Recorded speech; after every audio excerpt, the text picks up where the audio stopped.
This week on the Jock and Nerd podcast, we review Spider-Man Across the Spider-Verse. Geek boner. Plus, the Directors Guild of America reaches a deal while the writers' strike continues. The Rock announces his return to the Fast and Furious franchise. The Flash movie has free early screenings this week across the country. We got another frontrunner for James Gunn's Superman and more, all in this edition of the Jock and Nerd Weekly for Monday, June 5th, 2023.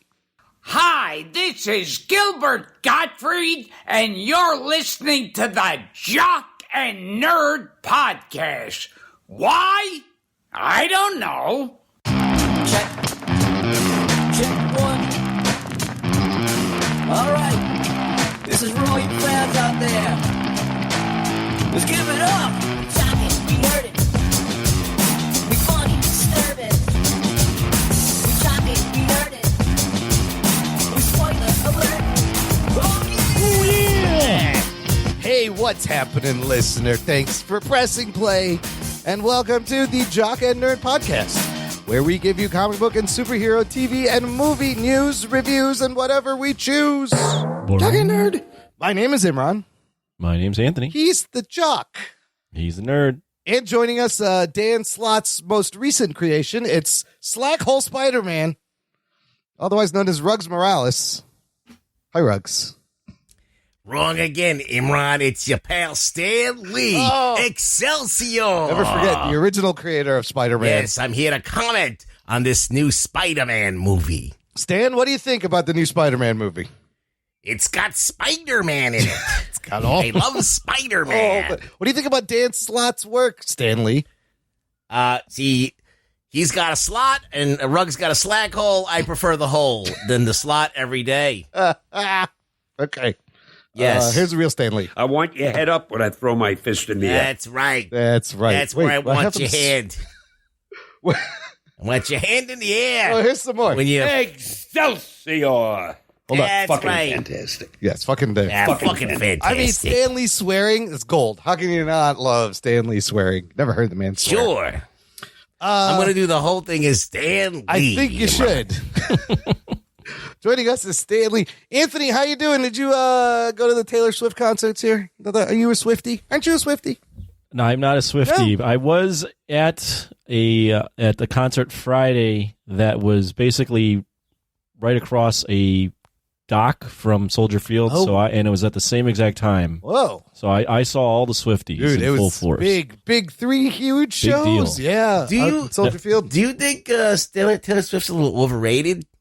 Do I think Taylor Swift's over? I mean, I don't really care either way. I like her music when I hear it, but She puts on a hell of a show from what I could tell from YouTube videos. I feel like... although coming from you, I think you think every modern artist is overrated. Well, the thing about Taylor Swift in particular, Yes, Stan. Stan Lee would say, you see, there's a lot of people that sound just like Taylor Swift. You can't tell them apart, you know? They all sound the same. Sure. They all It's gonna be fucking whole sing the thing same. whole time. So why is this one better than the other one? You know what? But for her to tell the record company, yeah, fuck you, keep my music, I'm just going to redo it, like, that's kind of badass. She's got balls. She's got balls. Swiftie's got balls. I'll give it that much. Excelsior. Yeah. She's been around for a while now. Yeah, she's been a while. She's been around since the early aughts. Yeah. Right. Yeah, 2004 was her first. Wow. Fucking fantastic. She was a country singer. And That's right. I forgot. That's where she started with the. She did start in country. in country. I saw a lot of sequin, a lot of cowboy hats Yeah. and boots. That's right. Now she's taking over the world. Well, this is not the. I'm saying I saw that on out Friday. there. Yeah. Oh, they were camping out the. Yeah, keep it to the roots. They were camping out on Thursday for merchandise. It was crazy over there.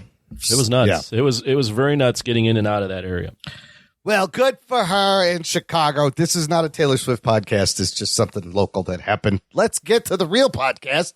We got some news. We're going to talk a lot about Spider-Man, Stan. Hold your webs. Get your webs All ready. right. Okay, here we Yee. go.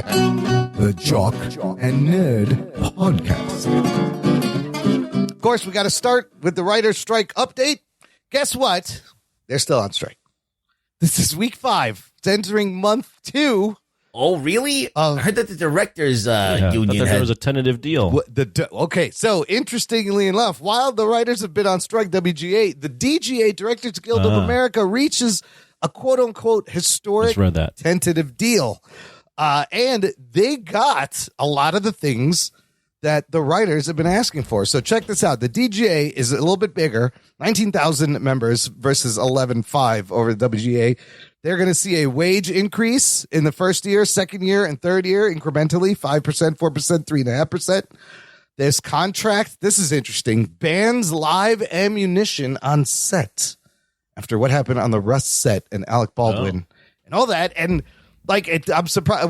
I think we discussed, we're like, they're using live ammunition. Why are they doing this? They don't have to do this. Is that blanks? Is that live ammunition? I think blanks count as live ammunition, even though they're blanks, because blanks can still kill, as we saw with Brandon Lee. Because when I shoot blanks, nothing comes out. Just dust. When he shoots blanks, nothing happens. Like, that's okay. That's right. Excelsior. But I like that. No live ammunition on set. The agreement also has a clause about artificial intelligence stating, quote, AI is not a person and that generative AI cannot replace the duties performed by members. Yeah. That's huge. And this last thing is huge for the first time. Global streaming video on demand residuals are going to be paid on the number of international subscribers. So this is all tentative. It's and then next is the actors. SAG-AFTRA's turn is up next to renegotiate. That's going to be interesting to see what happens with them. But this really doesn't affect the writers' strike much. They're still out there on picket lines. They're still, I think, far away. I don't know what the communication's been. I was shocked reading this. I'm like, they got everything that these guys are striking for right now. What's the problem? You see, what these writers got to do is what I did in comics. What's going on? All right? Yeah, what you got to do is Yes. you got to get the directors to do all the work, and then you take credit for And it. you just come in and fill in the word bubbles afterwards and say You story just say you time. wrote it. Tell the actors to make shit up and just take credit Is for that how it. you did Kirby and Ditko, Stan? It's not. Yeah. All right, Stan, you're getting annoying. Get out of here. Your voice is going to start hurting after a while, I imagine. Yeah, I can't do that long. Stan is gone, but we always have this Stan. Fucking I can get him back whenever you All want. right. Yeah. Sounds good. So comments on that the directors get what they want right away. It sets a good precedent. It looks good for like the writers if the directors could pull this shit off, right? No? Yeah. Is that I mean, you think? I think so. Who's more important? I feel like still the writers, the creative, the beginning of the process is still more important. Well, you can't AI directors, I guess. Yeah, I don't know. I mean, more important, that's tough to kind of weigh. I mean, directors, there's a lot on a director's plate, too. That's true. And it's just weird that the studios are like, I guess they were afraid that another strike would happen. And like, if they went on strike and then the actors go on strike, then it's a real big problem. Then everything is, you're losing a lot of money. Nothing's getting done at all. So maybe they learned. But again, I hope the writers can get to a similar hopefully this deal. can get resolved because we're not seeing it yet, but we will for sure that as this plays out, we'll see the effects even more and more and more on the I feel it's industry. still a little early, but I think that this is good. It's good news that this happened. It's good news, but people still saying this thing is expected to go till September. It's still nowhere near to be ending, and they've got support from a couple of unlikely people, namely Snoop Dogg, who, him and Dr. Dre were going to do this huge show at the Hollywood Bowl at the end of this month. They have rescheduled those Hollywood Bowl concerts until the writers' strike is done. But the surprising part of the story is that it was a tour to celebrate the 30th anniversary of the album Doggy Style. And I'm like, oh, fuck me, I'm old. Doggy Style is 30 years old. It's a fucking great album. And what the fuck? That was 30 years ago? I just remember. Oh, my God. I mean, I still like sipping on gin and juice a year older. Like, I just remember that shit. I still remember the video. That shit was huge, but fuck. So they also, Hollywood Reporter is saying that Snoop and Dr. Dre sent food trucks to the people striking at Paramount Studios. And he's obviously supporting because similar things happen to the music industry, streaming business. So he's going to be behind the writers. But I thought that was nice of Snoop to postpone. I don't know. That's big, though. Hollywood Bowl. Pull it out of there. Yep. But There's not a story here, but like, nice of you to mention.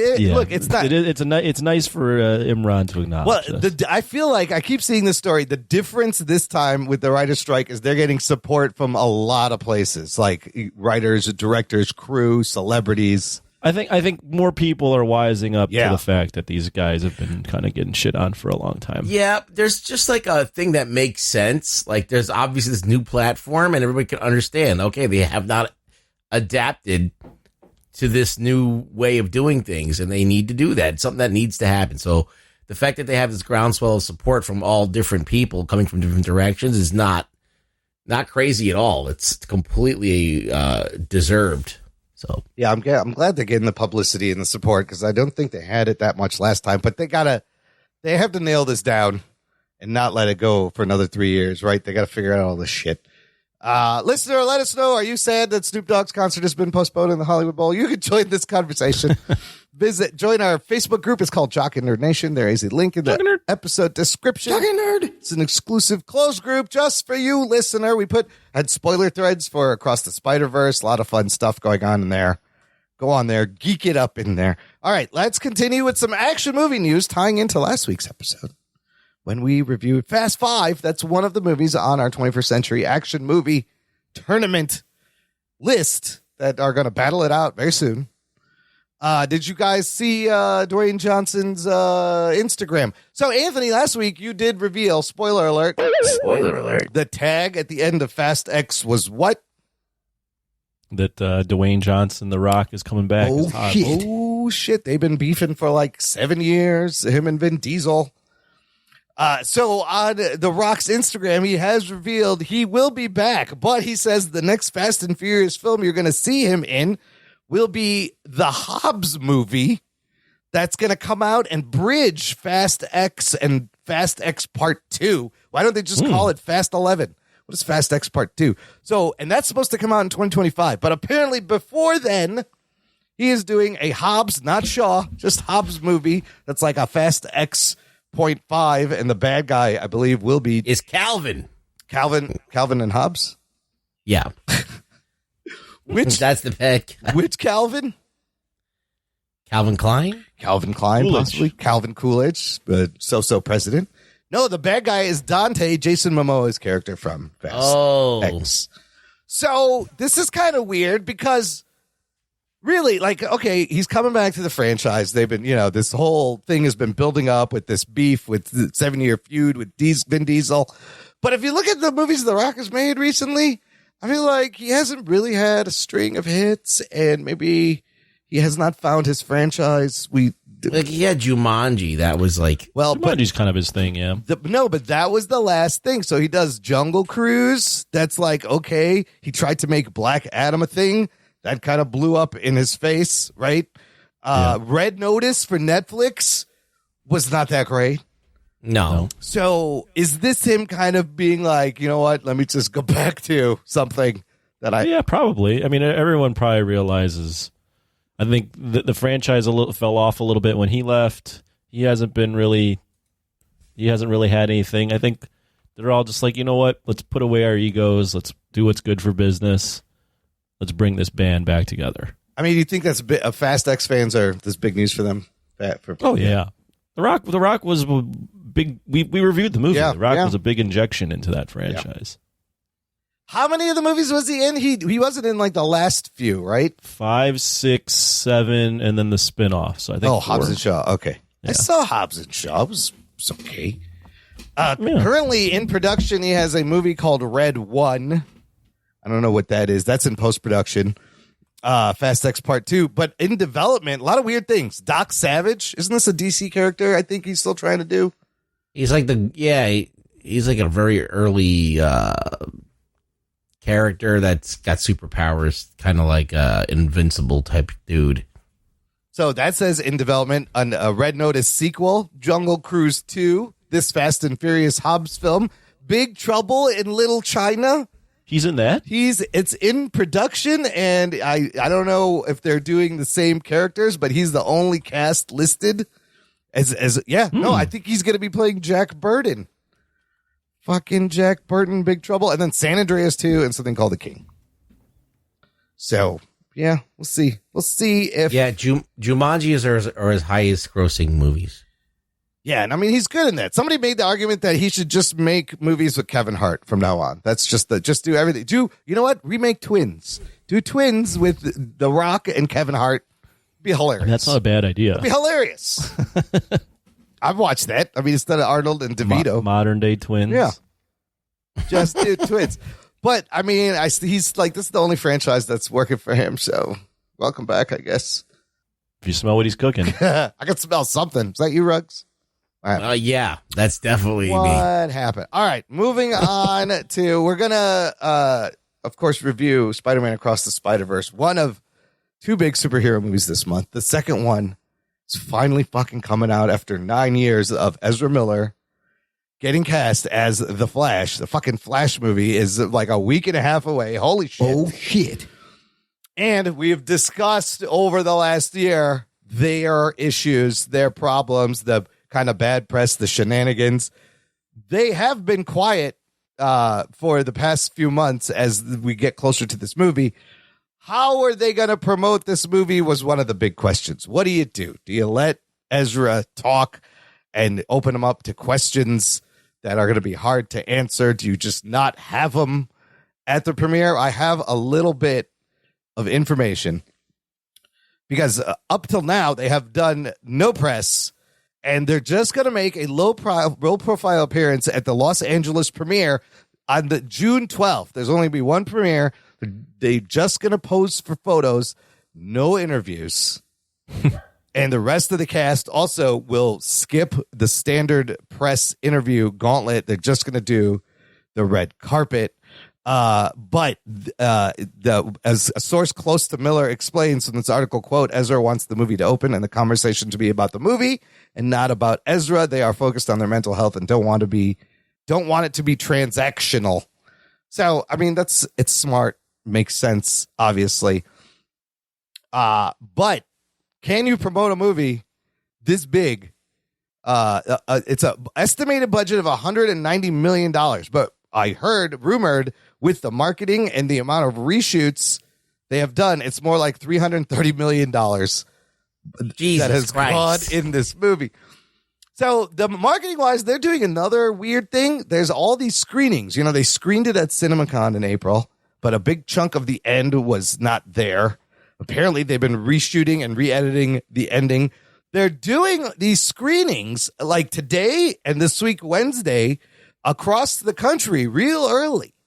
I have a link. In fact, if you go to fandangomovietickets.com/the flash screening, you may find a screening Wednesday, this Wednesday near you. In fact, I may have some passes for me to see one of these screenings myself this Wednesday. Are you going to go see it? If things work out, I am going to go see it. And then I will see it again when it comes out, because I've heard the screening copies are different possibly than what's the theatrical version. I'm curious to see how they deal with the end. Apparently, they're spinning this whole marketing thing by saying this is not about Ezra Miller, but they're trying to keep the ending under wraps.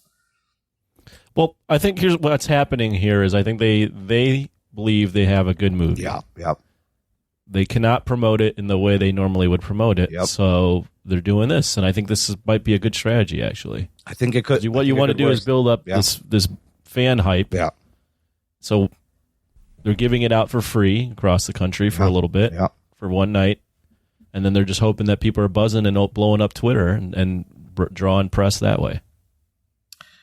Yeah, it sounds kind of smart. To me, it sounds like they have confidence in this movie if they're doing this. I mean, because if they thought this movie sucked, they wouldn't do this. They wouldn't just put it out there for free. So on Wednesday, all at the same time, 7 p.m., for everywhere from Dallas to Honolulu to Los Angeles, Nashville, New York, Orlando, Phoenix, Sacramento, Salt Lake City, Washington, D.C., all having screenings all this Wednesday at 7 p.m., I believe, at the same time. So get ready for maybe some spoilers and reactions. But, Ruggs, is this a smart move? Like, I feel like Anthony's right. They feel the word of mouth is going to help, and it's a good way around the Ezra Miller situation. I feel like getting some good word of mouth is a good technique.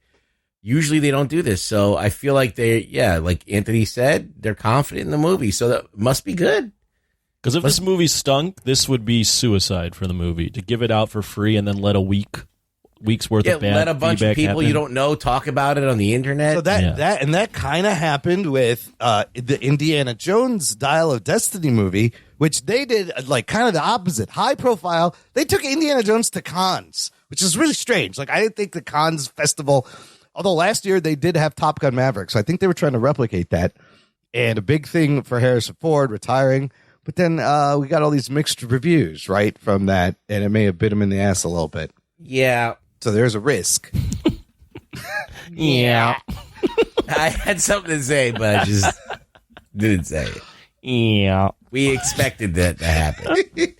Like, we knew that was going to happen. I'm still right? looking forward to Indy 5 at the end of the month, June 30th. James Mangold's great. I don't think it could be bad as 4, so whatever. Yeah, we expected it to be kind of mid-level, but polarizing or have some kind of a reaction. But this movie, it deals with a lot of the similar things about the movie we're going to review. You got multiple characters, multiverse. It's kind of interesting. Across the Spider-Verse, Flash, kind of similar themes. This article also says, though Warner's never announced it, the studio has already finished a sequel script from David Leslie Johnson McGoldrick, who wrote Aquaman, if a part 2 is in the cards. The script is set to have guest starred Keaton's Batman and Colley's new Supergirl, and Andrew Muschietti said he would not consider recasting Barry Allen. He told this podcast, if a sequel happens, yes, I don't think there's anyone that can play that character as well as they did. The other depictions of the character are great, but this particular vision of the character, they just excelled in doing it. It feels like the character was made for them. So if there is a sequel, but like, where does this movie end up? And with the reboot, they could be coming back. I thought that was interesting also. I wonder how big it will open. There were some things saying it was going to have a soft, like $70 million opening. I think it will make more.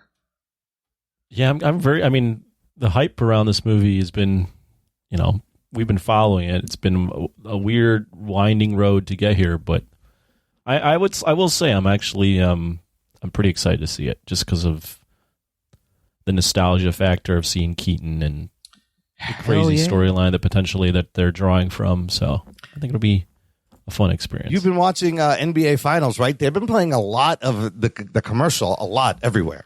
I think they played a new trailer before my showing of Spider-Man this weekend. Was it a new one? I think it was a new one, and I was like afraid. I was like, oh, I don't want to see. It was definitely, there was new footage. Yeah. There was more dialogue.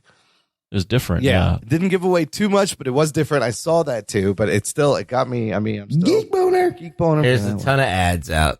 Oh my God, they're everywhere. They're everywhere. Sloppy Jock. They're everywhere. So, listener, grab a screening, hit the link. I'll put it in the show description if they're still available. Everybody can see this movie early. That's how confident they are. Sure, why not? Last thing in the news, sticking with DC, we have yet another rumor for Superman Legacy title role frontrunner James Gunn's Superman reboot. Okay, there's another frontrunner. Another one. This one, according to Variety, this one is this dude. His name is Pierson Fodé. Fodé. It's Fode, and there's a little accent mark on the E. Mm-hmm. He's best known for being in the soap opera The Bold and the Beautiful. Oh, really? From 2015 to 2018. There's a link from the article, comicbookmovie.com, where he has a thirst trap topless photo posted. Hey, he looks like a big dude. He's a big dude. He's 31. He also had a small part in a 2020 episode of Supergirl. Apparently, he sent in a self-tape for the role that included a montage of footage from his Clark Kent-like childhood on a farm in Moses Lake, Washington. Apparently, Gunn liked what he saw. Nobody has commented. Isn't he a little older, though? And then they want to do a younger guy? He is. Like, if we were talking about Rachel Brosnahan, if she was Lois, she's 32. But I feel like both of them could play mid-20s. But I don't know if the guy looks the part. I mean, 6'3", for what it's worth. He's 6'3", but can the dude act? He's a soap opera actor. I don't know. You got some good people from soap operas. But most of the time... Yeah, Frank Grillo. Oh, Frank Grillo started in the soap opera. That's right. Who's another famous soap star? That's right. There's a couple of them. There's I mean, I guess they could be good. It would be interesting to cast this unknown, which I think he's going to do. I think he's going to cast someone wacky. It's James Gunn. He's going to do it his way. He's going to get Nicolas Cage. Hey, you can still do Nick Cage as Superman. Let's do it. Why not? Joaquin Phoenix is Superman. Wes Anderson directed Superman. Who plays him? Owen Wilson. Wow. Luke Wilson. Did you see those Wes Anderson TikToks that were hot? That is all Mid-Journey AI plus After Effects. I actually heard a podcast interview with the guy who started making them. Now everybody's copying. Those are pretty fun. They're pretty good. Wes Anderson is an easy style to emulate, right? And kind of, there's not a lot of movement. It's just people looking at the camera in weird environments. But he uses symmetry. Yeah. But he uses it's AI generated audio. The animation is done with the AI tool. The images are created using Mid-Journey. It's pretty good. So, like, AI isn't making it because you still need the humor and the thoughtfulness and the personality. You still need the images too, right? Well, those are all AI created images from prompts. Really? Yes. No. Yes. But when they're doing them, I saw them done for like specific restaurants and venues and friend groups. Oh, you're not talking about the Wes Anderson's version trailers of movies because they've done like Wes Anderson. Oh no, Matrix. not the movies. I'm talking about. Well, I did see the movies, but I'm talking about people doing little promos of Wes Anderson type styles. Oh, so maybe they're using parts of the real thing and mixing it in. But yeah, it's just like an easy style to cop. Also, they're funny. Like he's done Lord of the Rings, Matrix. If I was Wes Anderson, I'd be like, dude, look at me, I made it. Yeah, people are now copying my style. And they think it's meme. funny. Wow. Yeah. Wow. You just got to get someone to stand in the middle of the frame on a wide angle. What's the best Wes Anderson film you've seen? Oh my God. What are his hits? That's a good question. I don't know if I like any of his films. Let me look at it. Well, out of what I've seen, what's the word? A acquired taste a little bit. Yeah, for sure. I like one of his movies. Royal Tenenbaums, Rushmore. Yeah. I like his early stuff. I like Rushmore and Royal Tenenbaums. These are OR scrubs. Oh, are they? I mean, it's still a great line. Then he does Life Aquatic with Steve Zissou, The Darjeeling Limited, Hotel Chevalier, Fantastic Mr. Fox, which is the stop motion. That was fun. Moonrise Kingdom. That was fun. Grand Budapest Hotel. What did you say? Hotel Chevalier. Oh, maybe I'm looking at he wrote those. Let me look at director. Yeah. But he does write and direct a lot of his own. No, you were right after the Grand Budapest, Isle of Dogs, French Dogs, Dispatch. Yeah, Moonrise Kingdom, French Dispatch, and then Asteroid City has just come out. That one looks kind of interesting. I'm not sure exactly what it's about. I think Tenenbaums, Fantastic Mr. Fox, and Moonrise Kingdoms are probably my favorite. Moonrise Kingdom is good. Oh, I should watch that one. I enjoyed it because it's about it's weird. It's about like pubescent kids doing weird shit, but like it's still funny. All right, one more question. Yeah. We're just because we're taking this off the beaten path. Better auteur Anderson, Wes Anderson or Paul Thomas Anderson? Wait, Paul Thomas Anderson all the way. I always sometimes I get them confused, even though they're wildly different. But like PTA, Wes Anderson. PTA's got Punch Drunk Love, Boogie Nights, There Will Be Blood. Oh, come on, Magnolia, right? No competition. He's a better, I would say his films are more like memorable. He's a really good storyteller. But I feel like Wes Anderson's films are like kind of unique too, but like they're very unique in their own way. So neither are films you watch and you go, yeah, I'm watching that one again. No, they're both like maybe Boogie Nights. I don't know. I really love the fucking other movie that he did. He did the Royal Tenenbaums. I really love that. Rushmore is also great too, but they both have very unique styles. Wes's style is a little more artsy. You know, like when they're in the apartment in Owen Wilson and they got the big painting with the underwear. I think so. Those are all great. That's a great. Oh, he scene. did Licorice Pizza too. Paul Thomas. Oh, I love that's a great movie. Yeah, I gotta watch that. I heard it was good. Is that Wes Anderson? That's the Paul other Thomas one. Anderson. It's PTA. PTA. Paul Thomas Anderson? Yeah. Yes. PTA has done that's a great movie. He's done a few more movies, I think. But I mean, Magnolia is kind of a great movie when we were talking about the. It's a weird ass movie. I hated that movie. Yeah. You didn't like that movie, did you? No, I didn't like That movie, respect the cock. Come on, it sticks Yeah, I with like you. it. Respect the cock. It's great, and so that's a good. Of all By the the movies way- between the two, I think There Will Be Blood would have been my favorite. Speaking of the cock, Yeah. speaking of the cock, Yeah. first of all, I think we talked about it that NBC actually on their Twitter said, "No, I'm not going to take the pee out of the yes, cock." they're being cheeky. And then I was watching the new show called Bupkis, which is Pete Davidson's show. Yeah, is that any good? About his life. It's all right. Okay. But like he even says the cock. He calls it what he calls the network the cock, like he knows Yeah, he he's on calls the it the- show. So No, he calls the network the cock. on the show Bupkis. Yes. That's on the Good. cock. Yes. What the fuck is he calls going- it the cock. But does he? Is he talking? It's meta. It is. So he's talking about the. It's about his life. So it's like autobiographical, but fake autobiographical. Oh, okay, kind of like So Dave. he's like on Saturday Night Live. Yeah. All the people from Saturday Night Live are in it. Oh, wow. But they're not themselves. Wow.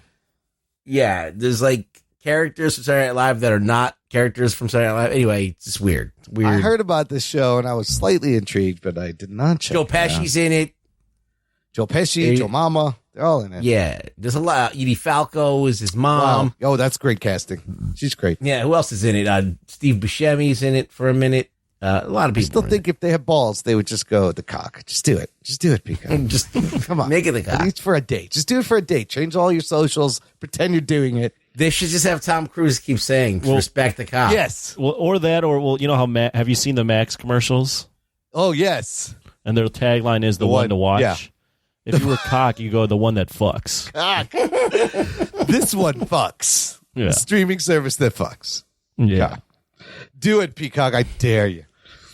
Okay, that's good. It's good Andersen face off. I'm glad we got that off our chest. Yeah, but that was a debate I've been having in my head for a long time. Let us know what you think, listener. Weigh in on the Andersen. Even though I've seen like probably 10% of their total movies. It's fine. It still counts. Yeah, whatever. Okay, look, we're going to take a quick break here, play some promos, and come back. Oh, and we are going to be geeking out about Spider-Man. Don't you worry, right after this. After these messages, we'll be right back. Hey there, everyone. Brian here, host of TV Trivia Pod. It's a trivia-style podcast focusing on TV and movies. Listen in for questions like, what's the name of Michael Scott's screenplay? What do you say to view the Marauders map? And what's everyone eating in the post-credit scene of Avengers? Play along to TV Trivia Pod anywhere you get podcasts. And stay tuned for more trivia. What's up? This is Brian, and I'm the host of Citizens of Pawnee, a Parks and Recreation podcast. That's right, a podcast dedicated to my favorite TV show, Parks and Rec. Every week I discuss my favorite things about the show, which include character breakdowns, episode rewatches, and other random facts and tidbits about the show. You can find me on Instagram at Citizens of Pawnee Podcast and listen wherever you get your podcast now. You will literally love it.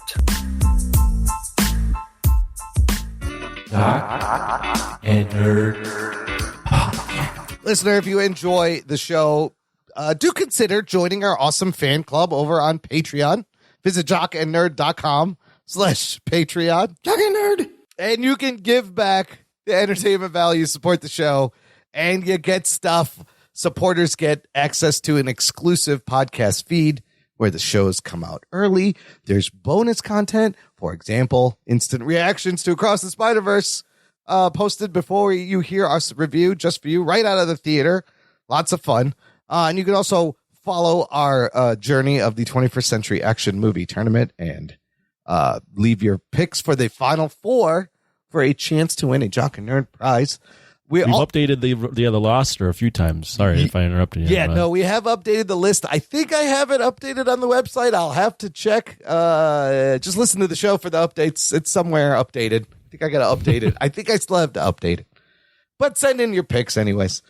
You can also get Discord access and join us on our monthly Discord hangouts. Those are lots of fun. This month, June 22nd, Thursday. Join us then. And there's a tier where you can pick any movie for us to watch and review.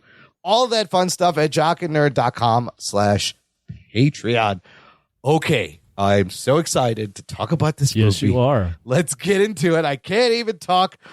This week's movie review, of course, is Spider-Man Across the Spider-Verse. Here is your spoiler alert. I'm going to do it like this. My spider shits are tingling. Strap yourselves in, you fucks. Spoiler time. Fucking fantastic. There we go. There's your spoiler alerts.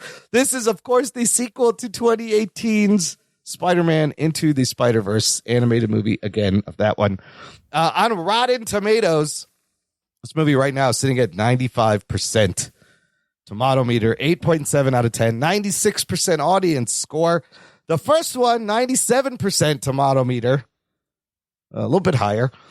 The budget for this movie, $100 million. And now this is great because this thing overperformed their estimates. Opening weekend, it makes $120 million. Oh, shit. Which is wild. According to Eric Davis on Twitter, $120 million is the biggest opening for a 2023 summer movie so far. The second biggest opening of this year.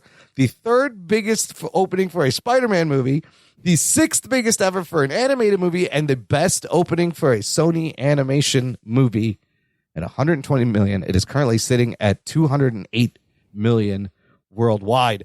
Let me do the letterboxed. Yes, I saw this. I like throwing the letterboxed because these are the snooty, artsy fans. Yeah. For comparison, Spider-Man Into the Spider-Verse 2018 was a 4.5 out of 5 by the fans. Yeah. This movie is currently a 4.7 out of 5. I saw a tweet that this is the highest rated movie on Letterboxd currently. I've never seen a rating that high on Letterboxd. Whoa, shit. Yeah. So even money-wise, right? So the first movie opened to $35 million and ends with $384 million. But here, Spider-Man is writing goodwill from that first movie from No Way Home.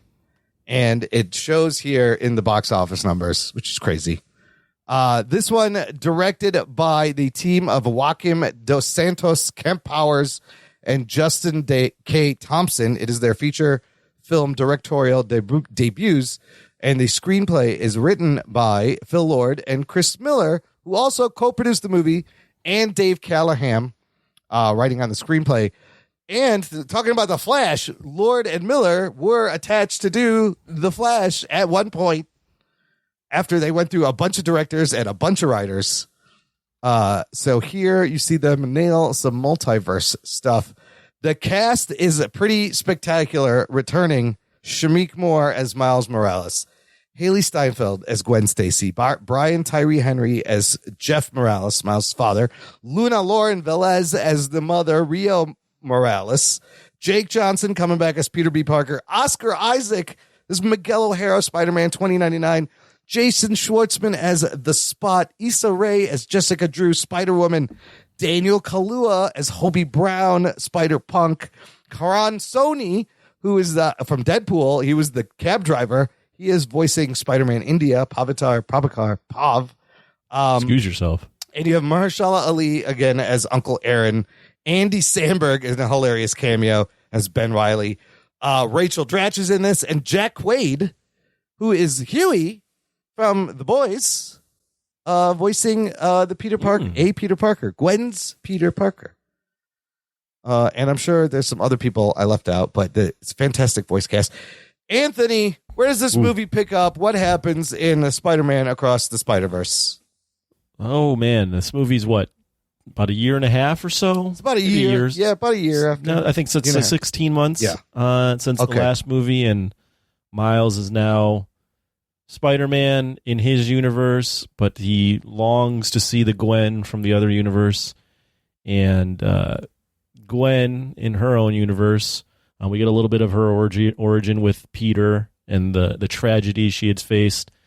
And she gets recruited into a Spider-Man group that protects the multiverse, and similar to what we saw in Loki with the Time Variance Authority, kind of fixes things that shouldn't be happening, and these things were caused by something Miles did in the first movie, and they, led by Gwen, have to get back into Miles' universe to, in some ways, help him, but in some ways fix something that he had caused in the first movie that is now threatening the entire multiverse. Because of The Spot. his arch nemesis. Yes. All right. Yeah. So, well, let me know, what was your theater experience like, first of all, and then how did you feel once the movie was over? Saw it on a Thursday night. Pretty packed theater. Pretty nerdy crowd for sure. I went with a couple friends. One of my friends is a very casual Spider-Man fan. Girl, and she was like, "This is the nerdiest crowd ever." There are people dressed up at your theater? Is anybody dressed up? No, not dressed up, but the crowd is very into it. Very laughing almost too much at certain times. It's a very lively crowd. So yeah, made for. I mean, anytime it's a good experience where the crowd is into it and not talking, which they weren't. It makes for elevates the experience, I think, a little bit. As far as what I thought of the movie, I really enjoyed it. I thought it was pretty awesome. I say this not being, I liked the first Spider-Man, but I don't have this reverence for it because I've only seen it once, and it's been it's been 5 years, 5 or 6 years. So I didn't go into this movie with any sort of expectation. Again, I just went in just to see it, and I thought it was a pretty awesome experience. The only drawback I had, and heard Ruggs say this in his thing, so now it kind of confirms. I thought it was my theater, but the audio at times I couldn't really understand what was going on. You had audio issues too. Interesting. Yeah, I thought it was my theater though, because I've had that issue at this theater before, but I guess it isn't. So that kind of stinks. But overall, I really love the movie. What you're seeing on screen, I mean, just with the different animation styles, but that all is immersive. The soundtrack for me was super immersive. But at the end of the day, the story itself was a good Spider-Man story to tell. What does it really mean to be Spider-Man? Is tragedy an important part of being Spider-Man? And if you don't experience that tragedy, does that make you a real Spider-Man? Like, these are all things they're kind of asking. Yeah. I was so wrapped up in the experience that I didn't even realize that this was a two-parter. Yes. So when it ended, I was like, oh, fuck, I didn't know that they were doing that in this. Yeah, let's not forget. I kind of felt it towards the end. I'm like, they just revealed in this third act something that I don't think they can wrap up in 10 minutes. Yeah, what is happening? But, so when it ended, I was like, oh, shit. But I was just so immersed in the movie, I was like, I just got wrapped in the whole thing. So overall, I really enjoyed it. It's tough for me to say right now if I liked it better than the first, because I don't remember my experience in the first one, but I thought this was a really, really, really, really good experience. Yeah. Audio issues. I had a similar feeling. I saw these reports coming out in the beginning. I was like, this sounds really low.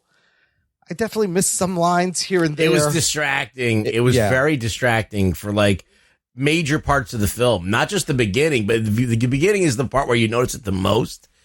But it happens throughout the film where they prioritize the music over what people are saying. It's definitely the mix that is provided, and how do you fuck that up? Well, so there's an article here. One of the producers is tweets out like, "Oh, you're supposed to have the volume on 7. Tell them to turn it up to 7, maybe 7.5 even. We've optimized it for it to be on 7, whatever that means." I don't know what that, but that sounds like a James Gunn answer. Yeah, no, they were sending projectionist stickers that say, "I played Spider-Verse at full volume because I'm awesome," with the big number 7 and Spider-Man's head to remind them. So, yeah, that's kind of like a backpedal. But the mix was a little off. But as far as my theater experience, it was mostly packed, lots of kids, lots of fun. What did I think? Of course, you know what I'm going to say. I fucking loved it. I did. I mean, just beautifully animated. I was fucking mesmerized. Go see this movie when you're lit, people. Oh, my God. I'm like just drooling, staring at all the animation. And I've never, Into the Spider-Verse pushed this style and gave you a great style. This thing takes it to another level. The different types of animation in different universe were gorgeous. The way they had to mix them together. But yet the movie retained its heart and its center as Miles. But the music, the score, the voice performances, the writing, the family themes, holy shit. And like you, when it was over, I was like, no, let's keep going. Like, I could have sat it was long. I could have sat for another hour. You could have kept going. I didn't mind. I was like, fuck, it's about to end here. And I did also kind of forget, but I wanted it to keep going. And I love how it makes the first movie even more significant, how it cleverly ties into the first movie. Oh, the Easter eggs. Oh my God. Just fucking from everywhere. I love all the Spider-Man. You know who doesn't love all the Spider-Man is Ruggs. Ruggs, what happened? What do you think? Oh my God. What a way to lead into this one. Okay, let me just do a disclaimer. I hate everything. I actually dug a lot about this movie. So whatever Imran's saying about the art styles, the performances, the acting, there's some stuff. There's that one scene with Gwen and her dad. Yeah. That the acting is just amazing in. And this is throughout the film. The acting is great. The characters, they're being brought to life in this different styles is great. A little jarring, a little everything everywhere all at once. Yeah. When they start bringing in like live action people and Lego people. Yeah. Get to I that. didn't think they need to go that far, but fun. whatever. It's fine. Whatever. But I echo all of that stuff. I feel like it was enjoyable.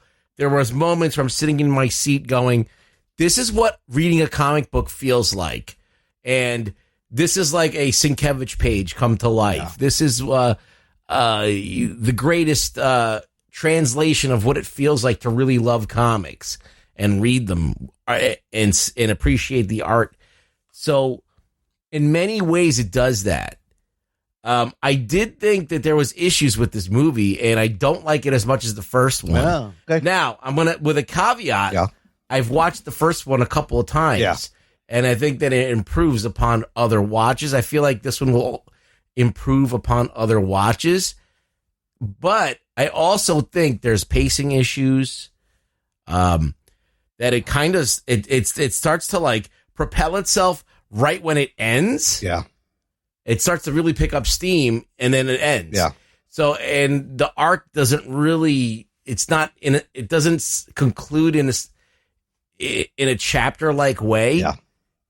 So it feels awkward. The theater that I was in started booing at the end. I mean, it is half a movie. They were upset. They were upset that it ended abruptly. So they didn't. I feel like that it was like they landed the plane too harshly. It just went. There's no post-credit scene, and I think a lot of people forgot that this is. They should have left the part 1 maybe in the title, because originally wasn't it going to be Across the Spider-Verse Part 1 and Part 2? Yeah, but nonetheless, like even like people are comparing it to Empire Strikes Back, but Empire Strikes Back has a complete arc that completes itself. It does, but it has kind of an abrupt. There's a big reveal and it ends. I mean, I could see it being compared to the great sequels out there. Empire Strikes Back, Dark Knight kind of stuff. Well, it's the darker kind of like end in peril, like in Endgame, like so. What is that? Not Endgame. What was the one before? Infinity War. Yeah, Infinity War. Infinity War. To your point, the Ruggs also has it's a complete story. Definitive. Yeah, it's a complete story. Yeah. So it was like it was a little bit abrupt, and I found it unsettling, but those are my major gripes with the film. Then there's I have like Spider-Man stuff that I don't like, like which is pretty much the whole idea of this movie at all. But I don't like the fact that there's no capable Spider-Man out there. Like every Spider-Man, like even Ben Reilly, who's pretty capable and like a legit Spider-Man. They kind of turned him into a joke. They turned him into a joke. I thought it was funny though. Like Peter B. Parker, he sucks and he's an idiot and he's wearing a pink fucking robe the whole time. Like it's just like they don't have any reverence for Peter Parker, which is the character that this whole thing hangs on. There's no Miles, there's no Gwen, all of these are ancillary characters that have picked up or imitated or used that canon. So either you have to do one of two things. Either you don't include that at all, but if you're going to include a Peter Parker, like, or even a character like Ben Reilly, or so, you can't just make a buffoon out of everybody. I mean, I see that, but the whole movie is also like a love letter to Spider-Man and the things. Is it the things that has happened because of a Spider-Man? But like, that's the Spider-Man thing: is you can't catch a break. You're not completely. Something always fucks Which up. I like that. Every time he wants to reveal it to his parents, something happens or he decides against it. And I do like that. Oh yeah, no, and the whole like is this a canon event? Oh. I mean, they're just telling you right up. Like, does this define who he is? And the answer right now is yes, right? Like, or at least that's what Miguel O'Hara believes, is that these events, this tragedy in your life is the defining thing that makes you Spider-Man. And that's why Miles has to have this happen to him. Like, in a meta way, okay, if you're talking about the Spider-Verse and multiple universes, no, you don't have to have a tragedy in your life. You don't. It doesn't. You get bitten by a spider, and you get spider powers. That's what happens. But you don't have a character like Spider-Man that stands the test of time if it's not created with the same drama that Peter Parker had to endure. Now, that doesn't mean that you can't reshuffle those things around and make different tragedies happen, right? But the whole reason that Peter Parker, the character, works is because he does disappoint his Aunt May all the time. Yeah. He finally gets this power, and he has to realize that he can't just abuse it and do what he wants and get revenge. He has to actually be a responsible person and help people, and that comes with, it's a curse to him. Yeah. And they kind of do that with Miles, and I love that. I love that they're trying to give him his own version of that. So I do think, yes, you need to be a great Spider-Man, as good as Peter Parker is, you need that. And if you don't have that, it just doesn't work. I think that is important. I like what they're doing with Miles, where similar to what they did in No Way Home, where you tell this Spider-Man, this one being Miles, that like the fate of the universe is more than just one person, right? And that like you're going to have to sacrifice. In this case, his dad. Yeah. And Miles is like, no, like not every life is valuable. And that's something that Peter would do. That's what he does in No Way Home. That's what he does in the comics. He would still try to save that life and figure out another way. But I like that they're doing that. He lost his uncle already. Right. Yeah. He lost his uncle. Yeah, he already lost his uncle. And they were also saying that he actually wasn't even supposed to exist. Well, yeah, that's the whole thing. But I love this idea of canon events, because I think you're kind of arguing for it, Ruggs. Look, every Peter Parker needs that. Every Spider-Man has an Uncle Ben moment, and then they're respecting the lore, the canon. Every Spider-Man has a Captain Stacy moment, and Miguel says it like this is the gig. Every Spider-Man sacrifices. They've all been through it, and there's no getting around it. Now, whether Miles can change his fate, like that's it's just so interesting. And does it make him any less of a Spider-Man? Yeah. That's the question they're asking, right? Yeah. Can he skip one of the hard steps and still be Spider-Man? And still be a Spider-Man? Yeah. So the reveal of the canon events, and then the reveal that he was not supposed to be that universe's Spider-Man. He is the anomaly. It's fucking. I think that's not canon though. We wrote that for the movie to make some kind of a point. Well, because you have Miguel kind of as the Madam Web, the controller of the multiverse. But it leaves another universe without a Spider-Man. Right. And what are Which is where he gets sent. Yeah. So that blew me away. Where like that Peter Parker would have survived. He would have stopped the collider. Spot never would have been created. But the way they tie in Spot and the first movie and everything all together, I loved the bad guy. And I loved how it's like a Batman 89. He's like, you made me, but I made you. Kind of thing going on. Spot's not my favorite. I mean I know what they're doing there. I think Miguel O'Hara is the more intriguing bad guy, but Oscar Isaac was great. I get what they're doing. Yeah, Oscar Isaac. I get what they're doing though, and they're trying to tie the bad guy to this world-ending thing. I thought, look, the Spot is a very strange character. Yeah, first appearance at Spectacular Spider-Man, Peter Parker, like 99. He's always been weird, and they even say like a joke character. But the way they used him in this movie, because of the animation and the medium they were in, I thought it was fucking brilliant. I loved when he went in the Spot universe and you could see the sketchy lines, like how he was drawn as part of the animation. And he always disturbed me because he has holes. And look, being a white guy with spots, I can relate. I can relate 100%. I know exactly what Jason Schwartzman's going through. I feel like this could be possibly the best version of how to handle this particular character. Absolutely.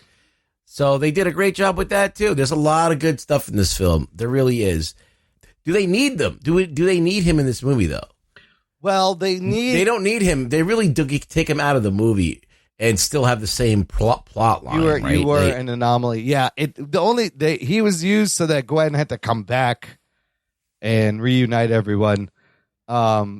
He's there because, again, he's creating this event that's screwing up the entire multiverse. Yeah. And he's doing it because he wants revenge on Miles Morales, who shouldn't have never even been Spider-Man in this universe. And again, right, but that you could have just written that out, like that. Just the fact that happened to Miles and he got bitten by the wrong spider, that was undoing the universe too. Like, you don't really need the Spot in that to character complicate things further.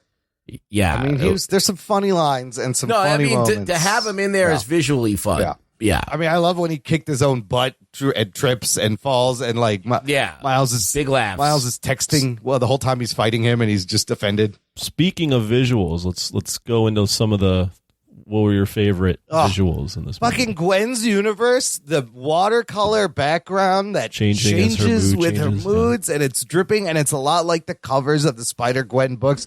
Gorgeous, fucking gorgeous. And Mumbattan is probably like my favorite scene is the Mumbai Manhattan, the whole middle part, because huge things happen in that scene, right? Spot gets powerful and he disrupts a canon event, right? Causing a black hole. Well, they kind of trapped it.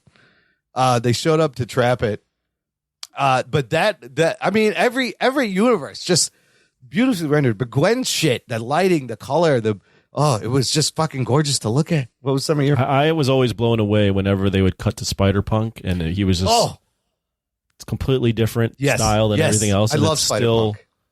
It's still, it's a little jarring, but I'm just like, how are they even doing this? So, how much work are these people putting into this? The technical part of I read an interview, but they're talking about Spider-Punk, and they are animating his body and his head at different frame rates, choppier frame rates on purpose to make it look like Punk posters. You notice sometimes even when he's standing, this shit is still shifting on him. His guitar always has this like piece of paper around it that's changing colors and changing shapes. And looks like he's still being drawn as everything else is happening. He looks flat on a piece of paper. I loved how he takes his mask off, and Miles is like, "How are you even cooler with your mask off?" And I love how he's kind of helping Peter and antagonizing them. He had some of the funniest lines where he looks at the black hole and he's like, "That's a metaphor for capitalism." And he's just like, I hate teams. Miles goes, "I thought you were in a band." He goes, "I also love inconsistency." And so it's just like fucking great lines. And then he just quits. He's like, "I'm out. See you later." And he helps them at the end. But this anarchy fucking character was great. And I love Pav. Ruggs, what'd you think of Spider-Punk? He's cool. I never read the comics he was in. I mean, he was in Dan Slott written comics. So from what I know, it's pretty true to the comics. So, that's Hobie Brown, who is the Prowler in like the regular universe. That's who becomes the Prowler. Right. In that one, he becomes the Spiderman. the British Spider-Man. Yeah, but some of his lines, like, because of the mix, like I couldn't understand what the fuck he was saying sometimes. Yeah, it's really bad. So. And he's got a thick accent. You gotta like push the dialogue up into the mix. That is unforgivable. Now that you said that, I thought it was just my theater. Everybody has said that. The fact that you can't hear the dialogue, I was going either the theater is screwed up or my hearing's getting bad. I think Gerald Morris mentioned it in his review. Yeah, a lot of people have said it though. A lot of people have said what was your favorite visual, Ruggs? Oh man, if I'm to think about it, I don't know if I really like all these like freeze frames that they do. Mm-hmm. Yeah, you mentioned that when we first reviewed the other one. But I do feel like the jerkiness wasn't as much of a problem. It seemed more fluid in a lot of parts. Yeah. So whatever they did, if they did do it the same, maybe they did it better this time. It wasn't as jarring, but it's possible that since I've seen Into the Spider-Verse many times that I'm just used to it now. Mm-hmm. But visually, I think that Mumbattan was pretty crazy looking. I thought that was like very well drawn. I love the way he was stylized. And there's that scene where all the Spider-Men are, which I feel like they leaned on that Spider-Man pointing into that Spider-Man there. He did that joke. They did that meme again with all the Spider-Men. They did that again. And I was like, they didn't need to do that, but like, yeah, it was nice to see like a lot of these familiar costumes. Some of them I don't know because they're Dan Slott costumes, but like some of them are older, and I like the one with the paper bag on his head. Bombastic Bagman. Every fucking Spider-Man from every video game, every cartoon. I even saw somebody have a screen grab. Remember the Spider-Man popsicle you would get from the ice cream truck? Yeah. Apparently it's there floating with all of them as they're... So the character that I was really psyched to see, but was poorly done, was Ben Reilly, and he was drawn in the Tom Lyle style. Legit, like ink for ink. Tom Lyle's inks in there. And they just did him so dirty. I mean, I think part of me... Why did they... What style was that? Was it just from a specific comic? Because he also stood out as like, whoa, this is completely Lyle different. Drew like a large portion of these the Ben Reilly books, Spider Clone series. Yeah. Got it. And Scarlet Spider when he was wearing like the red costume with the blue hoodie, and he was known for like that really heavy, like almost 90s style inking. Yeah, it's very 90s. And I mean, I thought it was kind of funny where they made him emo and he's just narrating everything. He's like, I'm crushing your head with my flex biceps. I'm here now. I'm looking over here now. And he's just all like weird. They kind of made him a joke, but he's part of the team. He was definitely a joke. Yeah, he was. Yeah, the only thing that I find that very weird is that in this universe of thousands and thousands of Spider-Men, they're all inept, I guess, except for like the ones that we're talking about here. I mean, like Pav didn't really have. He's only been Spider-Man for 6 months. Dude, I love that you heard some Urdu in there where he's like, chalo, chalo. The whole chai tea conversation is hilarious. He's like, chai tea, bro. You're saying tea. It's like saying non-bread. It's bread. That's great. I love all that. That was funny. And I love how like it's written in Hindi, like the words that make the sounds in that universe are written in Hindi. That whole fucking scene was fantastic. Well, speaking of just that and just cameos. Oh, yes. I thought I enjoyed seeing the video game and different Spider-Man. And I thought, for the most part, they handled well putting in like the live action cameos. Like, I actually was like, oh, this is... It doesn't distract too much. It's like, oh, there it is. Well, if you watched Everything Everywhere All at Once, that it seems like, okay, they took a page from that or something. There's a bagel incident in this movie, and Everything Everywhere All at Once also features a bagel as a metaphor for like the multiverse, which I think is interesting. I think that's you hit the guy with the bagel spot with the bagel. That was spot. But did you catch the live action cameos, everyone? Yeah, let's talk about the live action cameos. Childish Gambino's in there. We got Donald Glover, MCU, Aaron Davis as the Prowler. Yeah. Yep, that's pretty crazy. Twice. Yes, he comes back again and he's staring at him. That one's crazy. And then when they're going over the canon events, I just love this design and that whole web space because they show you Toby Peter, they show you Andrew Garfield Peter.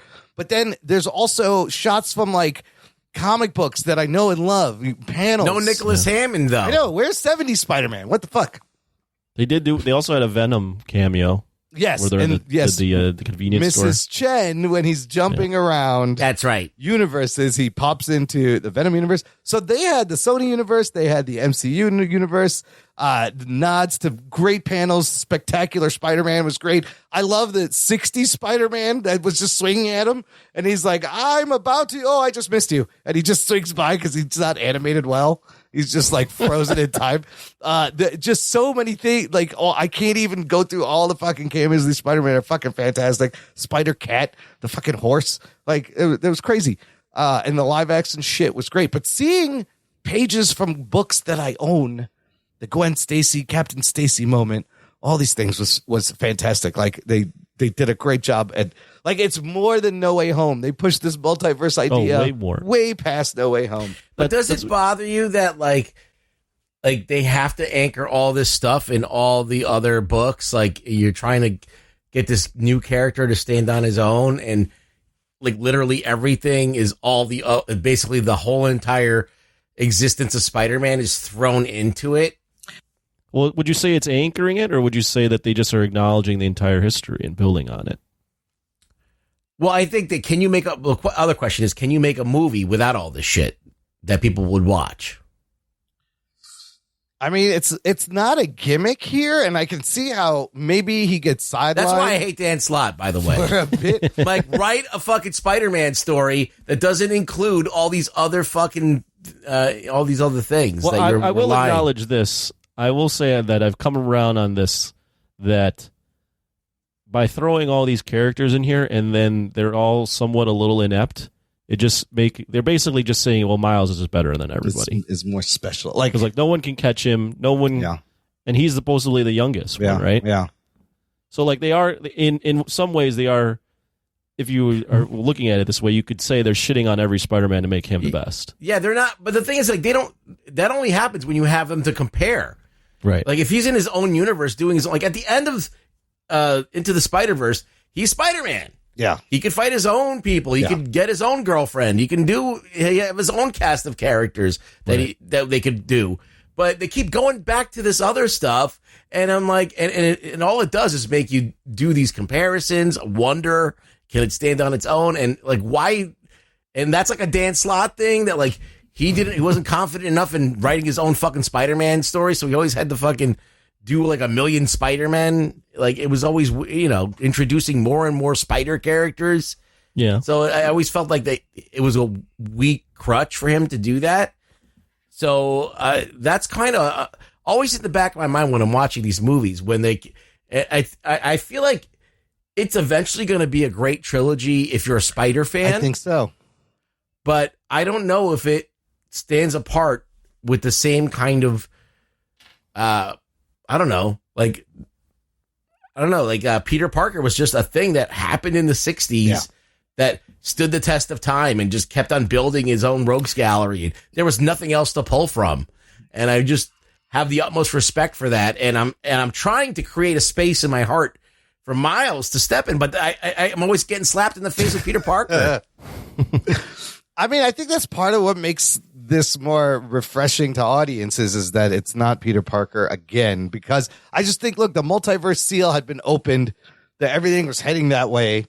I don't think it's a crutch because the idea is, what does a Spider-Man mean amongst all the Spider people? The other ones, right. How do you stick out? And at the same time, Miles is at the heart of the story. It is a coming of age story for him. It is a story for the parents to learn to let go. You parallel a little bit that of parallel with Gwen. with Gwen and her father, absolutely, and that both ties in. And then the moment at the end where he finally does tell his mom, only he doesn't realize he's in the wrong fucking universe. It's hilarious because she's like, "What is that?" And then it hits you. But I still think Miles' story is anchoring this. What this do whole you story. think? Well, if we're going to get a little bit meta on this, like, what do you think Spider-Man represents? Like, other than a superhero that is it just an allegory for life of like, you can't just do whatever you want. Sometimes you have to take a hard road, and sometimes things are going to back you into a corner, and sometimes you're going to have to like disappoint people. And I think those are the things. Let him run marinade on it. I'll answer first after you're done. Sorry. No, go ahead. I mean, do you have your own like I could go on forever about it, but like, I feel like that Spider-Man's pretty meta about all of that stuff. It's about being a kid. It's about being a person. It's about wrestling with life, and life it dumps shit on you. And it doesn't even matter if you're great at something. If you're going to be a good person, it comes at a cost. Right. Like if you're going to be a dick, you can be a dick all day long. You can be J. Jonah Jameson and just not care about anybody and just do what you need to do for your own ends. Like you could be like a selfish asshole. Spider-Man's a great character. I don't love him as much as Imran and you, but I do really appreciate the character. I think for me, Spider-Man is a character that he's basically a hero. This could have happened to anybody. Like I never liked in the Amazing Spider-Man universe with Garfield that they were like Peter was always destined to be Spider-Man. Dumb. Like this was a chance thing that happened to this boy that just happened to have a good heart, and what in the whole like Uncle Ben thing, like with great power comes great responsibility. Like, or they talk about how bad things always happen, like bad shit happens before good stuff happens with him. Like he is just an allegory for just dealing with life and being a kid and all that stuff. So yeah, that's what I think Spider-Man means, and I think so far with Miles' character, whether it be in the movies or in the comics, I think they're nailing a lot of that stuff where he doesn't have to do exactly what Peter's doing, but he's just another kid that got dealt this very, very heavy hand. Yeah, he's dealing with it on a different level. He's dealing with like these universes colliding, you know, and all this weird stuff. So it's more grandiose, I would say. Also, I mean, but they can also make it very small, like with the first one where it's just his Uncle Ben was Uncle Aaron, and his Uncle Aaron was a fucking villain, and he didn't know it. And I think that works great because like he's not like this perfect person. He was just this guy that he really liked and really liked him. Right. And they they respected each other and they liked each other and just didn't. Then you realized, oh fuck, he was a bad guy. Right. So there's a flavor to that, and I do like that about this character. That's one of the things that makes him stand apart. Yeah. And I like that he has parents that love him, but like you know that his dad is this paragon of the community, and it's like if he were to die, that'd be even really. I mean, that's too much. I don't know about killing his dad. I think his that's dad is basically his Captain Stacy, though, right? Yeah. So doesn't he have to die? Yeah. That's the question the movie's asking, right? Yeah, and Gwen kind of learns that this fate doesn't have to happen, and as her father decides not to take the promotion, like that's one way out. That's not going to break the multiverse. It is a canon event is disrupted. But just a real quick on that Gwen thing, I really love the scene when she tells him that he's Gwen, or she's Spider-Man, and he's like, I gotta arrest you. Yeah, and he's like, you put your hands behind your back. Like, really? He's just still fuck. like, all right, I got to do my duty as a cop. Yeah, and similar to how Miles' dad was chasing him in the first movie, he thought he killed his the Prowler. Right. So and it's interesting that he chooses to reveal himself to his mom first. But man, those relationships, like the mom was so good, it was so real. Oh, the speech she gives to him about being his little boy, being the little boy, and not, but having to. He's not a little boy, but he has to watch out for himself now because his mom won't always be there. She's got to let go. That's good. She's got to learn to let go. But it was so authentic. It seems so sincere. What about the conversation that he has with his dad as Spider-Man? Yes, it's so great. He's like, "Do you want to talk about it?" And then he mumbles. He's like, "Maybe you should get off his ass." He's like, "What'd you say? What? Well, nothing. What?" All those things ring Peter to me, which is it's great. Yeah. Like Peter would do that too. So back to like, what does it mean to be Spider-Man? It is all those things. It's a balance of life, and that it doesn't mean that good shit is still going to happen to you. It doesn't mean that you will be applauded for doing good things.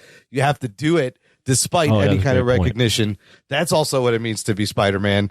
And you have to do good when no one's watching. When all of New York hates you, and it's a curse and a gift always at the same time.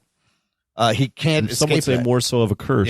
Yeah. For his personal life, a curse. For the New York, a gift. Raimi made it true to the comics. The MCU version didn't get there till the very end. Yeah, right. Until the last movie, but here I think they're getting it earlier on, which is better. Yeah. So Miles works better than MCU Spider-Man, if you ask me. So I'd say that's fair. I also love how J.K. Simmons plays Jonah in every universe. That's fucking, just keep it that way. It's fucking, just keep it the same. Fucking fantastic. I loved it. So that there's a funny thing about that when he goes to the Lego universe. That was kind of funny. Apparently, this 14-year-old kid on YouTube did a recreation of the Across the Spider-Verse trailer in Lego. It caught the attention of Lord and Miller, and he was actually asked to help direct and animate parts of that part of the movie. It's fucking 14-year-old kid. I was like, oh shit, that's a big moment for that kid. Would you so when we got to the twist at the end where he's in the Earth 42 universe. Yes. The other Miles. Because now that it basically takes the movie in another direction. Yeah. Right? Yeah. Like now we have a whole new thing and then it ends, obviously. What did you think of the twist? I mean, so he's now in the world without a Spider-Man. Because this is what happened because of Spot taking out Spider 42. And I love how like everything's green and it seems very dystopian and fucked up, and I think that's really clever. That Miles is the Prowler, and he's stuck there while Gwen is trying to assemble this team to get him. What they did story-wise, and so they took the third act of a movie and basically said, no, this isn't the third act. This is just a second act. Because now the movie is basically, now we're still in the middle of a big movie. Yeah, it's split in two. Because it was such an awkward, I mean, it is a great cliffhanger if you think about it, but like, it just the momentum is going so fast at that point. Yeah, so you think about it. Yeah. This is like he just fucking gets away from Miguel. Yeah. Tells him, I'm going to do my own thing. Tells his mom he's Spider-Man. And then okay, so you're like, okay, you could have ended the movie right there. He goes and does his own thing, gets away, and blah blah blah, and they're done. But then he has this whole other scene where he tells his mom, then his uncle comes. Then they have this, finds out that his dad is dead. Did he find out that his dad is dead? Yeah, because there's a mural of his dad instead of his uncle in that spot. And then he finds out that he's the Prowler. Well, then he gets knocked over the head and tied up to a duffel bag, kind of like Peter B. Parker. Also, keep in mind that he was racing to get to his dad before Spot did. Yes. Yeah. Meanwhile, Spot has showed up in the other universe right outside their apartment. So it was jarring. And to that point, Ruggs, like my rating on this movie could completely change if the next movie sucks. Yeah. Because you've basically said this is a 2-part movie. Yeah. These aren't separate movies anymore. Right. They feel like, you have to now watch the next one. You can't stop here. No, you can't. I would imagine, having not seen Kill Bill, that this is what Kill Bill is like. Maybe not. I know Kill Bill has a better resolution at the end of that. Kill Bill 1 has an ending, and then it just picks up. No, this isn't an ending. This is like the end of an episode. It is but they did a 2.5 hour. It is kind of a TV show cliffhanger style. Next week, like a Batman 66 thing, leaving him in peril. Like the way that you would, like a normal way of doing this is that you have like a big bad. Like a really big bad, which you do with the Spot, I guess. Yeah. And then, but you beat the guy, the secondhand guy that's not the Spot, but the secondhand guy. And that's actually like attacking you. And then you still have to deal with the Spot. Right. So I guess Miguel is the person that's the second big bad, and he did it. But for some reason, he's still not out of the picture. No, he's not. No, I would agree with that. I think what you would do is you'd have him beat the Spot, but by beating the Spot and saving his dad, he's caused a ripple effect that now pisses off Miguel even more, and it puts the whole universe in more chaos. Yeah, like but instead they introduced a whole nother villain. When going to Earth 32 is like at the 11th hour is like a whole different thing now. And the thing is that the momentum was just so building so fast to just so it's like. You have to peter it out. You have to like kind of ease it into a nice landing. That was a great scene at the end, though. His escape and his trick of getting everyone to follow him, and the fucking train scene and the conversations was fucking. That was great. I mean, I will say I had goosebumps when you realize that Gwen is putting back the band from the first team, from the first movie together. Yeah. And you see Spider Noir and Spider Ham and Peter B. Parker's out of his little funk. Yeah. Yeah. I was like, oh. They're doing like a whole Avengers Spider-Man thing where it's like now these Spider-Men versus Miguel's Spider-Man and then all the other shit, all the other factors. You add in Spider-Punk and Pav, and Ben Reilly's with them, I think. And is he? I don't think Ben Reilly. Or maybe Miguel had a team that he took. Ben Reilly is with them. Ben Reilly is there at the end. Is he? I thought he was with Miguel's team. I think Miguel makes a team and Gwen makes a team at the end. And Gwen makes her own. I thought the Gwen's team was the whole crew. Yeah. Peter B., Noir, Ham, and Hovey. Oh, and Spider-Punk. Yeah. Yeah, I thought, but maybe you might be right. They might have had more. I don't know. That's a good question. And is there? He might be. No, you might be right. He might be with Miguel. I think he's on Miguel's side still, so they're trying to stop him. Is there a Peter Parker in Earth 42? I can read it right now. Gwen assembles a team of Spider's people, consisting of Peter B. Yeah. Mayday. I don't know who Mayday is. Oh, that's the baby. That's the baby. Oh. Yeah. Pavitir. Spider-Man India. Hobie. Okay. Margot, Spider-Man Noir, Penny Parker, and Spider-Ham. That's okay. So that's the original crew. So Jessica, Spider-Man, Ben Reilly traveled to Earth 616 in search. Oh, they went to the other place in search of Miles. Jessica Drew, Spider-Girl, and Ben Reilly. Is Silk in this? No, there was no Silk. Oh, that's interesting. Come around. I've come around, Ruggs. I think the ending is almost kind of lazy. They were just like, end it right there. Well, like the movie's a good We'll see movie, you and next all of a year. sudden, like you're like, whoa. See you next year. Yeah. So, like, listen, like, I knew that it was going to end, like, because I was checking my watch, but the people in the theater were like, what the hell? Oh, I was the same way. I was like, wait, what the fuck just happened here? Maybe I was a little bit mad when that happened. I was like, no, keep going. Yeah, well, yeah, It was just whatever. jarring. I don't know if I was mad. I was just like, whoa, what just, oh my God, these are two different movies. I forgot. These are now one big There's movie. the second part. Yeah. It just knocks it a point down for me. Like, Yeah, it just that's a good did. fair point. It just, I still enjoyed the movie. I still enjoy what they were doing with Miles. I was just like, there was just little things that bugged me about, like, Spider-Man in general, like how he's always inept in these movies, and why is he in these movies, and how Miles needs to kind of not be involved with all this multiverse stuff, you know, 'cause it kind of like, it doesn't help his character that much as people think it does, and but I liked the movie. I liked a lot of it. I liked a lot of this movie. I even like the fucking Renaissance vulture. God. I like that whole first scene is great. That whole first in a Guggenheim is pretty cool. The opening scene with the drums and the score with the when she's playing the drums, that whole bit's great. And when she fights the Renaissance vulture is awesome because you see like Leonardo da Vinci like writings around his when he uses his weapons, and it's just an amazing look. Again, flat on parchment paper. This thing is animated. You see Ultimate Spider-Man or Spider-Man Unlimited. Spider-Man Unlimited is in there. You see all of I like them. that Peter was in this universe, the Lizard, too. Yes, and that's straight from the Spider-Gwen comics. Her Peter. Okay. Yeah, it's a good introduction to Lizard. Spider-Gwen. Yeah. She got a lot of screen time.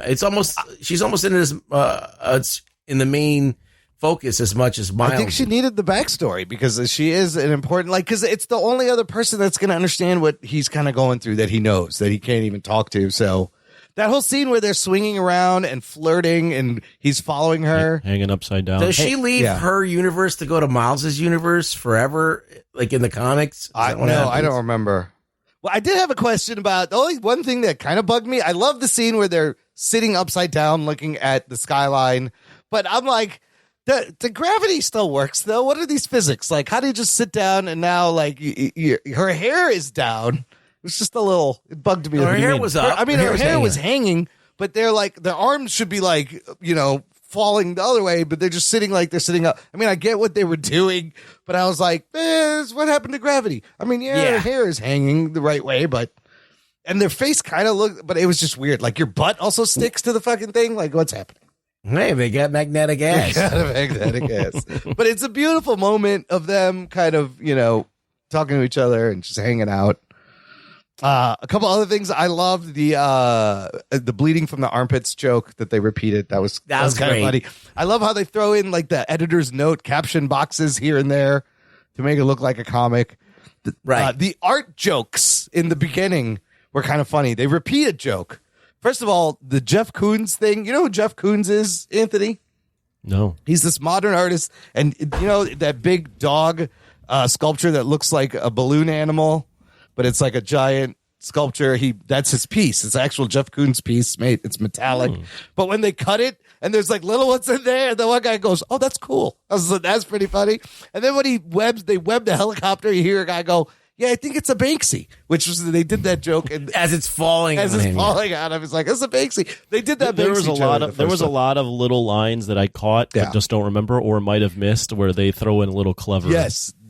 Did they reuse the Banksy line? Yeah, the Banksy line was in the first movie too, when the thing starts glitching in the universe when they start meshing. Oh man, they keep using the same joke. They did. I thought it was a funny joke, and then I'm like, wait a minute, they did reuse this one. No, there was a lot of lines. So bleeding from the armpits they used before. They used that one before. They said it twice in this. No, I think it's because he has a new costume. Yeah, he's got the red down the side. Yeah. I mean, Spider-Punk had some great lines where they're trying to stop the spot, and he's like, everyone's like, "We don't think you're a joke, right? fellas. Everyone's like, no.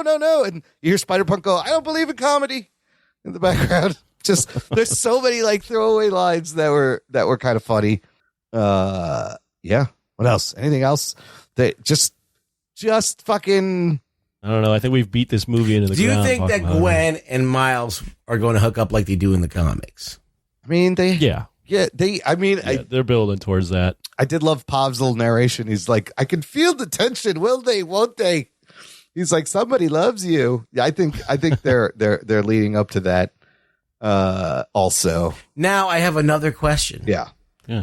Now, Gwen is a drummer in the Mary Janes. Correct. With Mary Jane. Yeah. Was Mary Jane there? She was there in the band. Yeah. She was on guitar or bass or one of them. Okay. So her Mary Jane is not the same Mary Jane as the Spider-Man's Mary Jane. No, Peter B. Parker's Mary Jane. No, because it's a different universe. It's her universe. Is Mary Jane. Gotcha.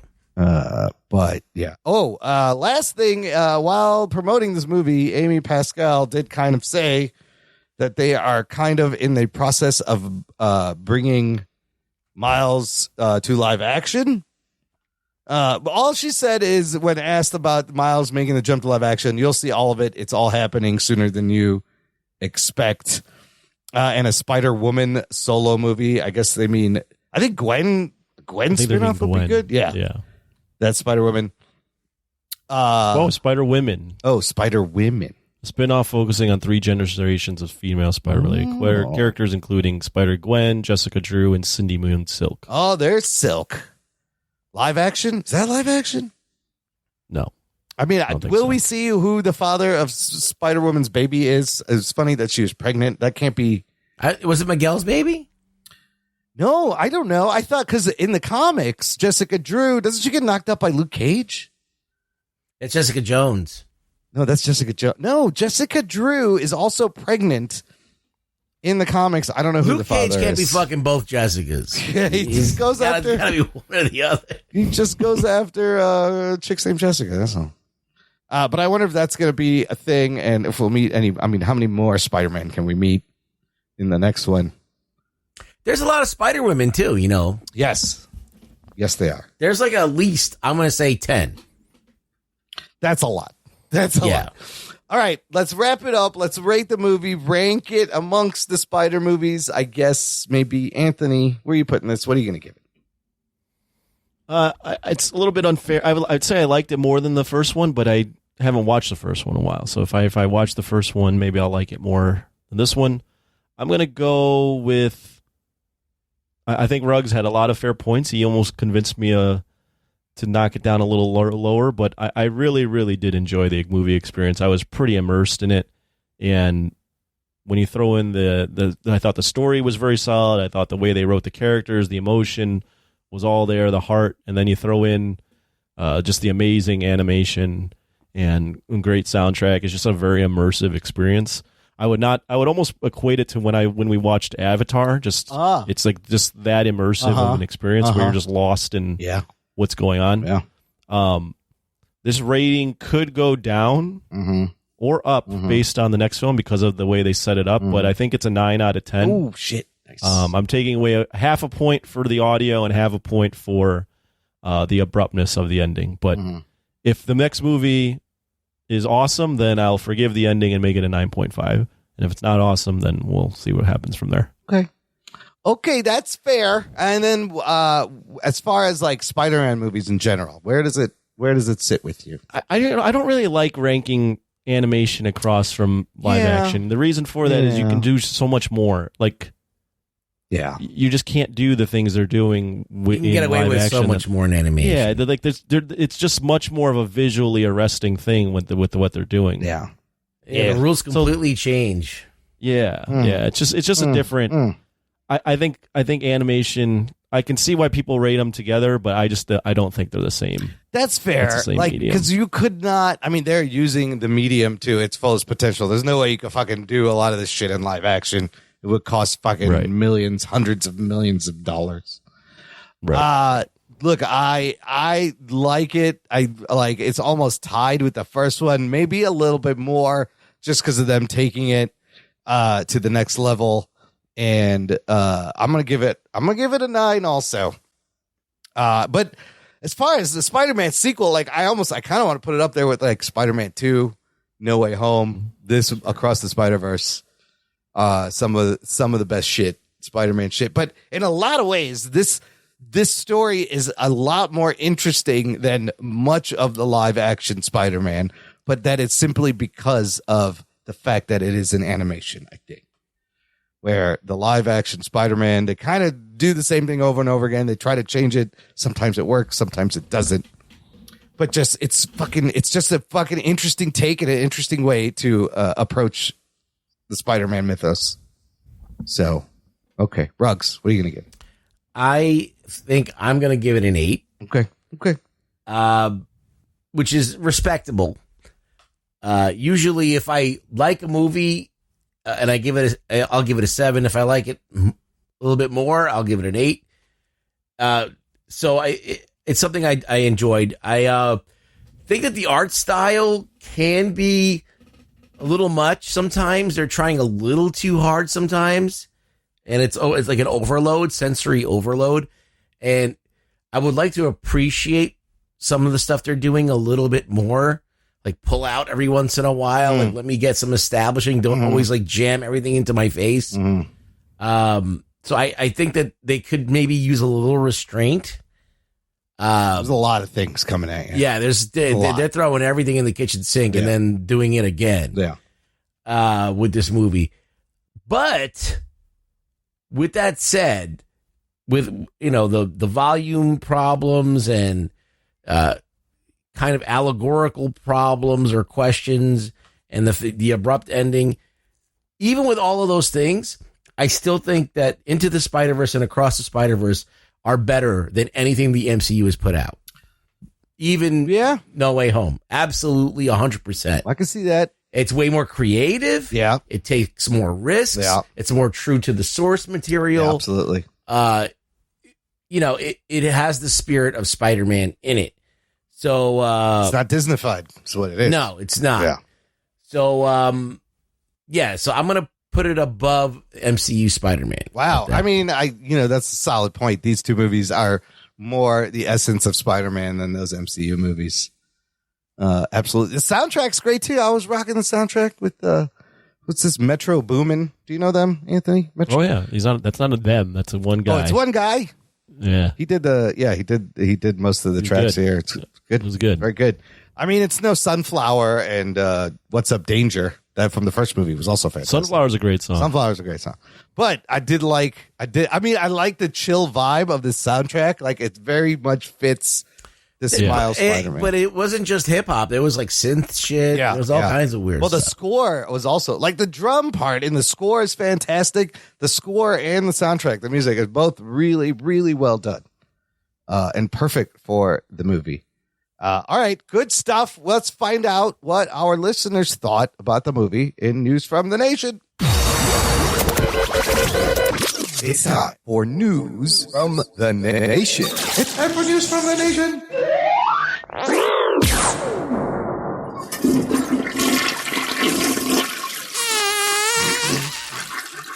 It stinks. It stinks. It stinks. A lot of great comments, a lot of great reactions from our listeners in the Facebook group, Jock and Nerd Nation. Blake Braden said, loved it. I fucking loved it. Love the art style, love the story, the callbacks to previous films. This is how a multiverse story should be told. It did at some points feel slow, but there was always something in the background to keep me actively watching. The ending, however, felt like a TV show ending. The difference is with the TV show ending, I only have to wait a week. That will sustain the hype. You got to wait a whole year. I was going to see it even with the cliffhanger. Infinity War, Fast X, I just don't know how I feel about those movie cliffhangers that feel like TV show endings. Interesting. Joe Henry says, I will say it's been a while since I got a perfect film. My only minor gripe was the occasional shots of stuff in the foreground or background, which were out of focus. But story, voice acting, music, action, 10 out of 10, amazing. Bruce O. Hughes says, I enjoyed it, but the pacing was unexpected. I appreciate the time spent on conversation and overall mood setting, but at certain points I became aware that we were just sitting on a wide shot of two cartoon characters looking at a skyline. I mean, you got to slow down every now and then. Sent that. Jose L. Gonzalez says, I love the movie, and I don't know if it was just me, but I felt at certain points throughout the film the music was louder and was hard to make out what they were saying. See, everybody was saying this. Jess Rivera says, watch Thursday and had the playlist bumping on Friday. Second watch on some Boomers Saturday, and still loving every minute of it. What do you think Boomers are? Is that upper, downer? What is that? Boomers? Or is it actually people from the Boomer generation that he took with him? Oh, yeah. I thought he was saying but now I don't know what that means. I think he says second watch on some Boomers. He was on some Boomers. Yeah, he was taking Viagra. I want Boomers. Oh. Is that what it was? Again, go see this movie late. You'll have a great time. I want Boomers. Jamie Robinson, who is Mr. Throwback Thursday from the Mr. Throwback Thursday podcast, said, rock him with production by DJ Premier in the first 10 minutes. Please and thank you. The Donald Glover Spider-Man Homecoming version of Uncle Aaron showing up as an anomaly. Well played. Andrew Garfield cameo. Bonus. Great film. So he loved all that stuff. And then Robbie Spliff Dog Mays just says, I really like the movie, but I did yawn a few times because of the length. Well, make it have been the Spliff, my friend. He has the best name. You got that Spliff. I see. I didn't think it was too long. I wanted it to keep going. I was like, just keep going. I could take it, but that's me. That's me. Okay. We watched that. Let's finish up with some other. What are we watching? Anybody watch anything interesting, Anthony? I did not, unfortunately, Okay. this week. Ruggs, you got anything? I started watching the Ultraman TV show, and I watched all of Better Call Saul. Oh, you caught up on that, did you? Oh my God, what a fucking ending to that. It ended abruptly. See, sometimes that happens. Yeah, but I gotta say about Better Call Saul is I had to wait so long for it to come out on Netflix so I could watch it. Yeah. And it was worth the wait. It was great. Great, just overall great writing on that show. And they had a lot of cameos from Breaking Bad. Nice. So nice surprises there. It's a little bit jarring to see Jesse Pinkman being played by someone who's in their late 40s now. Yes, but this is supposed to be before. Still, it's a little weird. Yeah. But yeah, definitely happy I saw that, and watched a little bit of the new Ultraman series. Okay. Season 3. Yeah. Looks pretty badass. I'm liking it. So, speaking of endings, the weekly shows I watch all had decent to really good season finales. Yellow Jackets season 2 finale was okay. The season was kind of uneven. It was kind of weird. It was okay. It was pretty good. Ted Lasso season finale, possible series finale. I did love that. Very emotional. I thought that was good. And then fucking Dave had a wild season finale. That whole season. You love that show. That show is fucking great. It's really good. It's kind of like Bupkis. It's like Dave does a semi-autobiographical thing where he's Dave and there's actual celebrities that are in the show. But this season has been really great, and the season finale had some fantastic cameos. It's some fucking crazy shit. I did catch up on the Bourne Ultimatum. Is that no? Which one are we supposed to watch? Ultimatum. It is Ultimatum. Right. Yes.